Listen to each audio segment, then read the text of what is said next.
Assalamualaikum warahmatullahi wabarakatuh. Perkenalkan, nama saya Natasha Monalia Nesika dari kelas 11-2. Di sini saya akan menjelaskan materi. Yang pertama, VOC, kedua, kekuasaan Republik Batak di Indonesia, ketiga, kekuasaan Inggris di Indonesia, keempat, sistem tanam paksa, kelima, politik pintu terbuka, keenam, politik etis. Kita langsung saja ke materinya. Yang pertama, materi tentang VOC. VOC merupakan kongsi dagang Belanda yang mampu menguasai Nusantara pada abad ke-17. VOC didirikan oleh Johan van Oldenbarneveldt pada tahun 1602 yang dilatar belakangi adanya persaingan dagang antar pedagang Belanda. Keberadaan VOC menjadi sangat menguntungkan bagi Belanda.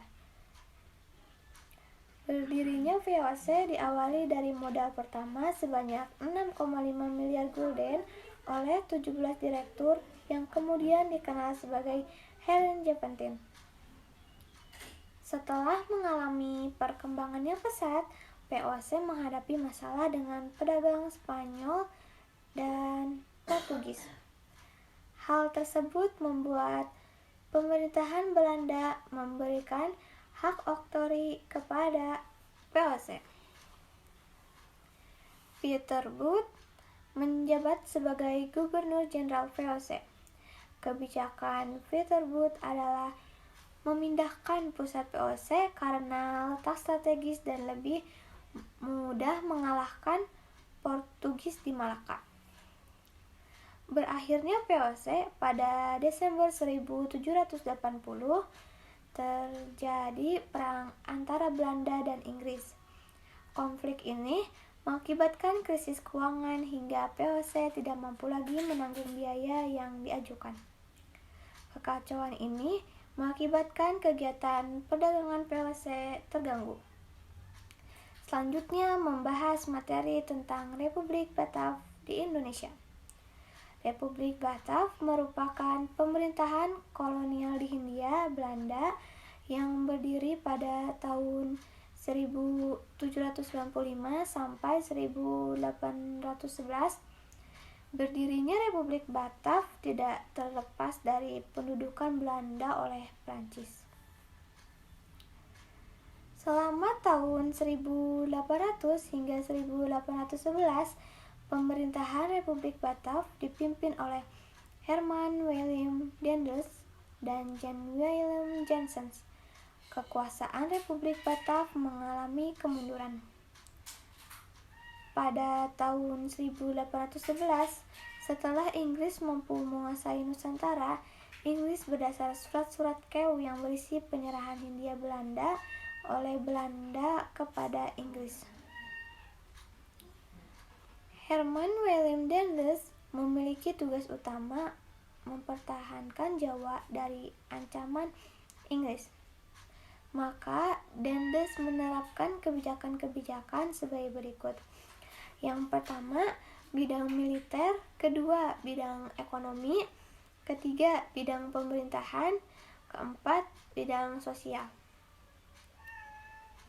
Masa pemerintahan Jan Willem Jansen dituntun mempertahankan Pulau Jawa dari serangan Inggris. Tanggal 4 Agustus 1811, Inggris menyerbu Batavia. Jansen melarikan diri ke Semarang untuk mencari perlindungan ke Mangkunegara. Akhirnya pada 18 September 1811, Jansen harus menandatangani kapitulasi Tuntang. Selanjutnya, kekuasaan Inggris di Indonesia.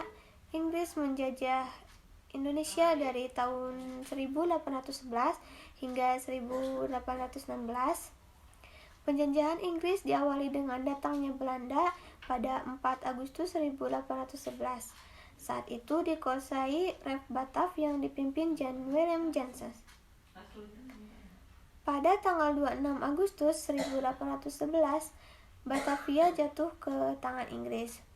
Pasukan perang Inggris di bawah Sir Thomas Stamford Raffles melakukan penyerangan kepada John William Johnson yang melarikan diri ke Semarang. Lord Minto yang menjabat sebagai Gubernur Jenderal AIC di India menugaskan Raffles untuk menjadi Letnan Gubernur di Jawa. Kebijakan Raffles selama menjabat Letnan Jenderal di Jawa, yang pertama, kebijakan bidang pemerintahan, yang kedua, ekonomi, yang ketiga, kebijakan bidang sosial budaya, yaitu ada menyelesaikan tulisan History of Java, penemuan bunga Rafflesia Arnoldi, pemugaran beberapa candi seperti Candi Borobudur dan Prambanan, lalu mengembangkan pusat penelitian Kebun Raya Bogor. Berakhirnya masa pemerintahan Raffles berkaitan dengan Konvensi London pada tahun 1814 dengan isi sebagai berikut. Belanda menerima kembali seluruh daerah jajahannya di Inggris. Inggris memperoleh wilayah India dari Belanda. Dan kita selanjutnya materi membahas tentang masa pemerintahan kolonial Belanda. Sejak masa awal kekuasaannya, kondisi perekonomian Belanda atau tanah jajahan sedang mengalami krisis. Karena mereka banyak mengeluarkan dana untuk membiayai perang. Pada tahun 1829, seorang tokoh yang bernama Johannes van den Bosch mengajukan usulan kepada Raja Belanda mengenai sistem politik dan ekonomi untuk memperbaiki perekonomian Belanda. Sistem penanaman menurut Van den Bosch diberlakukan dengan memanfaat kaum pribumi dengan kerja rodi. Konsep inilah dikenal dengan istilah Kalterstelsel yang artinya tanam paksa. Kemudian Van den Bosch diangkat menjadi Gubernur Jenderal yang berkuasa di Indonesia.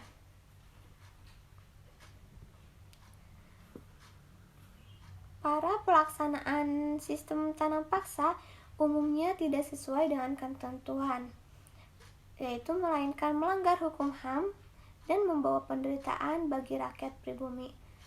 Lalu Belanda telah menguruk keuntungan dan kekayaan berlimpah. Tahun 1860 terbit dua buku yang semakin mendorong pro kontra tanam paksa. Kedua buku ini kritik keras terhadap sistem tanam paksa secara berangsur. Sistem tanam paksa dihapus. Dalam pelaksanaan sistem usaha swasta tetap membawa penderitaan bagi rakyat. Kerja paksa masih diteruskan. Selanjutnya mengenai materi tentang politik terbuka.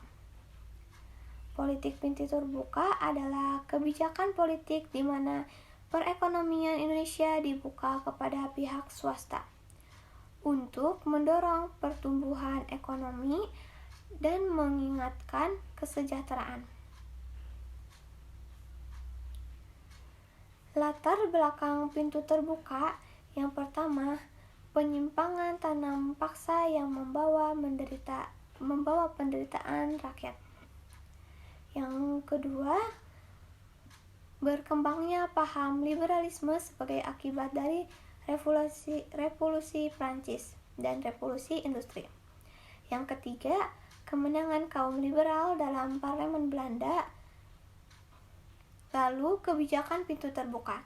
Pada tahun 1870, sistem tanam paksa dihapuskan.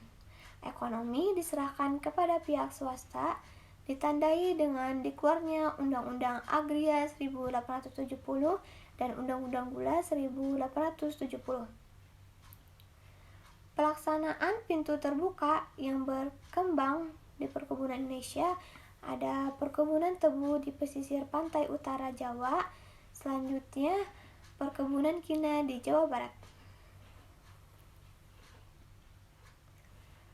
Para investor membangun sarana dan prasarana seperti jalan raya, irigasi, jalur kereta api, dan jembatan.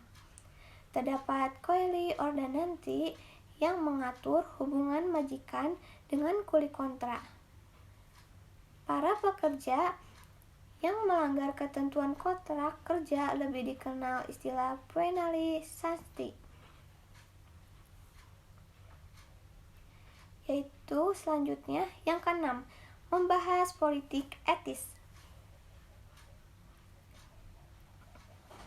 Politik etis atau politik balas budi adalah kebijakan Hindia Belanda sebagai reaksi tuntutan protes dari diterapkannya kebijakan tanam paksa yang dilayangkan oleh Van Deventer pada 1901. Latar belakang politik etis, kemakmuran yang dialami Belanda dan kemiskinan yang menimpa bangsa Indonesia. Dicetuskan oleh Theodore Van Deventer. Van Deventer menerbitkan artikel dalam majalah The Gids pada 17 September 1901. Ratu Wilhelmina menerapkan politik etis. Kebijakan politik etis dari Hindia Belanda. Kebijakan ini meliputi irigasi, edukasi, dan imigrasi. Penyimpangan politik etis ada edukasi, yaitu untuk mendapatkan tenaga kerja terdidik yang upahnya rendah. Yang kedua, irigasi, hanya untuk mengairi perkebunan Belanda. Ketiga, emigrasi, bukan untuk memeratakan penduduk. Namun, kebijakan politik etis tetap memberikan dampak positif. Di antaranya, munculnya golongan cendekiawan, terbangunnya saluran irigasi, terjadinya pemerataan penduduk. Itulah penjelasan tentang VOC sampai politik etis. Sekian dari saya. Mohon maaf apabila ada kekurangan dalam penyampaian materi. Wassalamualaikum warahmatullahi wabarakatuh.